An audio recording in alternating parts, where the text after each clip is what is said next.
very strange things are going on with Diddy's case. Let me explain to you why. Think about what happened with Ghislaine Maxwell. Who was the lead prosecutor?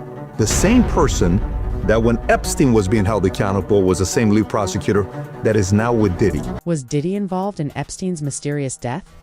The internet thinks so. Here's why so. Let's get into something that's been floating around lately, a theory that sounds like a plot straight out of a crime thriller. People are saying that Jeffrey Epstein's death in jail might not have been what it looked like. The official story says suicide, but now there's serious talk that he was actually silenced.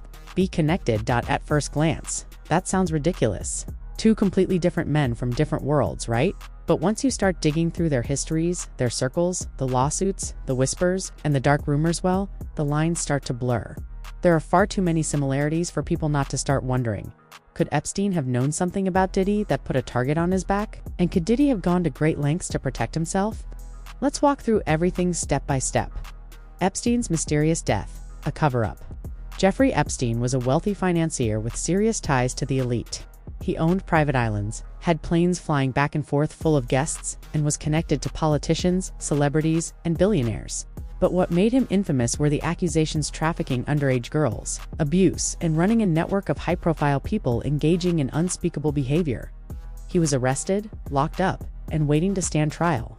Then just like that, he was gone. Epstein was found dead in his jail cell. Authorities called it suicide. But here's the thing. Cameras stopped working, guards fell asleep, and protocols weren't followed. It all looked way too suspicious. And now people are wondering, was he taken out to stop him from talking? Because if Epstein had started naming names, there's no telling how many powerful people would have gone down with him. The Diddy connection? Why are people talking? So, where does Diddy fit into this?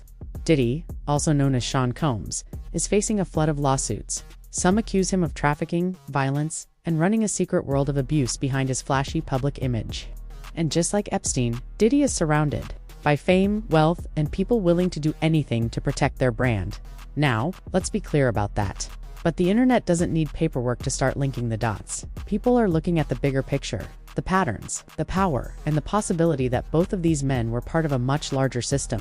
One that uses money, fame, and fear to silence victims and stay above the law. Too many similarities to ignore. Think about it.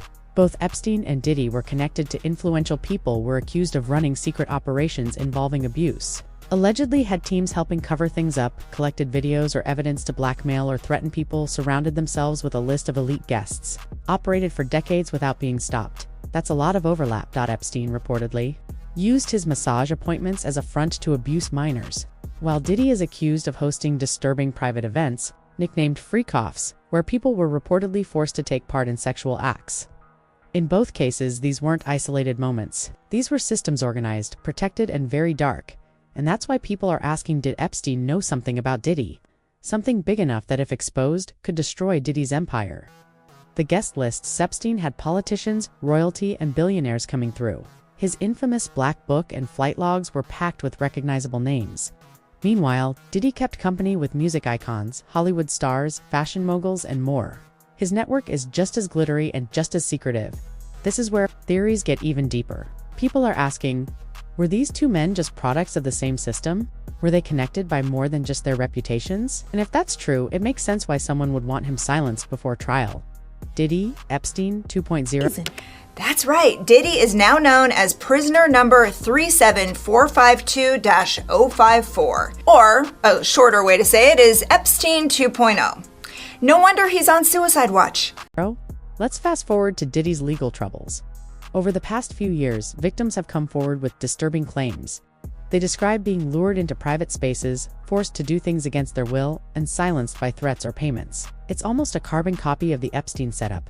People are calling Diddy Epstein 2.0 because of how familiar it all feels now. Unlike Epstein, Diddy made it to court. He didn't die before trial, but here's the twist.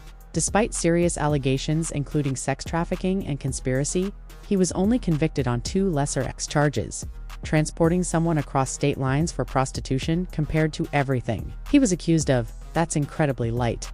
Did Diddy dodge a major sentence? Diddy's case started with heavy charges, but in the end, it didn't go as expected. Instead of a major conviction. Today's a great victory. It's a great victory for Sean Combs. It's a great victory for the jury system. Diddy ended up with a much smaller charge. Still a federal crime, but nowhere near what he could have faced. Some people believe the justice system dropped the ball. Others think there was influence behind the scenes, helping Diddy dodge the worst. Right now, Diddy is sitting in a detention center in Brooklyn with no bail. The judge ruled that he's a flight risk and might try to contact or intimidate witnesses. If released, his sentencing is scheduled for October 3rd. And here's where things could really flip. Because Diddy's lawyers are pushing for less than 2 years. They're arguing that his time already spent in jail should count toward the sentence. That means if the judge agrees, he could walk free in under a year. Epstein never got that chance. Now compare that to Epstein. He never got the chance to go to trial, never got to speak his truth or defend himself. He died before his day in court. And that's what has so many people suspicious. Cameras were off. Guards weren't watching. The story made no sense. It looked more like a planned removal than a suicide. And the timing, way too convenient. If Epstein had lived and started naming names, it's likely we'd be seeing some very famous people behind bars right now. What if Epstein knew something about Diddy? That's the theory, right? That Epstein, with all his connections and inside knowledge, had information that could have destroyed Diddy, and maybe, just maybe, someone made sure he wouldn't get the chance to say it. Again, there's no direct proof, but it's the patterns that have people questioning everything. What are the odds that both of these men at the same time with the same methods, and yet somehow nobody stopped them for decades? Is Diddy just lucky or protected? Let's say it again. Diddy isn't innocent. He was convicted. He's facing far fewer consequences than what the evidence suggested. Meanwhile, Epstein, who was likely sitting on an explosive amount, is starting to crack. Maybe this is only the beginning, coincidence, or something more. Here's what we're left with. Epstein died in jail under strange conditions. Diddy faces nearly identical allegations years later. Both moved in powerful circles. Both had disturbing accusations hidden for decades. One is dead. One might walk free soon. Is it all a coincidence? Or is it part of a larger system of power, where people with secrets will go to any length to protect them? Nobody's saying Diddy was in the room when Epstein died. But when you look at how similar their lives, crimes, and cover-ups, it's hard not to wonder if there's more we're not being told. This story isn't over, not even close. As more lawsuits come in and more survivors speak out, the truth is slowly rising to the surface. One day, maybe soon, we'll know just how deep this really goes.